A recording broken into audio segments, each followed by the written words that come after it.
हाँ सर, हाँ जी, ठीक, शुरू। लोकसभा चुनाव आने वाला है, क्या तैयारी है कांग्रेस? लोकसभा चुनाव में कांग्रेस पार्टी राजस्थान के स्तर पे पूरी तरह से तैयार है। स्क्रीनिंग कमेटी की बैठक हो चुकी है।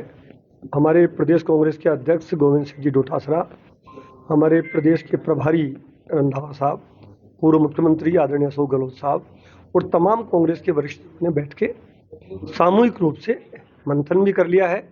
राहुल गांधी जी भारत जोड़ो न्याय यात्रा के माध्यम से पूरे देश में जो जनहित के मुद्दे थे, जो बुनियादी मुद्दे थे, वो उठा रहे हैं और मोदी जी से वो बार बार सवाल कर रहे हैं कि हालात जो देश के बने हैं, जिन मुद्दों को लेके आप सत्ता में आए हो, उन मुद्दों को अब तक एड्रेस नहीं किया गया है।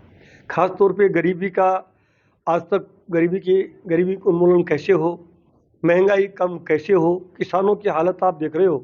पहले भी आंदोलन हुआ, किसानों के साथ न्याय नहीं हुआ, अभी भी आंदोलन ज़बरदस्त चल रहा है, किसानों के साथ न्याय नहीं हो रहा है।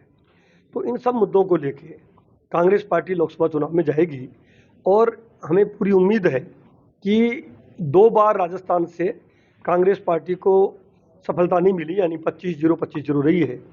इस बार अशोक गहलोत जी की जब सरकार थी 5 साल, उन्होंने जो जनहित के काम किए, खास तौर पे हेल्थ की स्कीम तो इतनी बेहतरीन थी जिनकी पूरी दुनिया में आज भी याद उनको किया जाता है। मैं कल भी स्पीच सुन रहा था कि प्रधानमंत्री जी बोल रहे थे, आज भी जो बीजेपी का राष्ट्रीय कार्यकारिणी का जो चिंतन शिविर था उनका, या राष्ट्रीय कार्यकारिणी की बैठक थी, उसमें गृह मंत्री जी बोल रहे थे कि 5 लाख का बीमा के बारे में बोल रहे हैं। हमने यहाँ तो 25 लाख का बीमा कर दिया था भाई। तो कहने का मतलब है कांग्रेस पार्टी एकजुट होके और लोकसभा चुनाव के लिए बिल्कुल तैयार है। एआईसीसी के द्वारा एक लोकसभा में कोऑर्डिनेटर लगा दिए गए हैं। मुझे भी अलवर लोकसभा का कोऑर्डिनेटर लगाया है। मैंने वहाँ हर ब्लॉक पे जाके, एक विधानसभा क्षेत्र में 2 ब्लॉक हैं पार्टी संगठन के, हर ब्लॉक पे जाके हमने बैठक कर ली है और हमारे कार्यकर्ताओं को पूरी तरह मोबिलाइज कर दिया है। इसी ढंग से पूरे राजस्थान में 25 के 25 लोकसभा में जो कोऑर्डिनेटर लगाए हैं, उन्होंने अपना काम शुरू कर दिया है।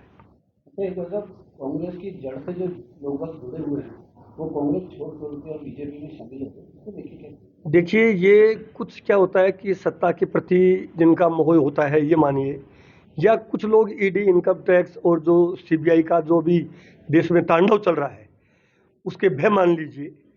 लेकिन जो लोग परिपक्व हैं, निडर हैं, राहुल गांधी जी की जो बात है कि डरो मत, तो जो लोग डर रहे नहीं हैं और जो वैचारिक रूप से समृद्ध हैं, आइडियोलॉजिकल रूप से समृद्ध हैं।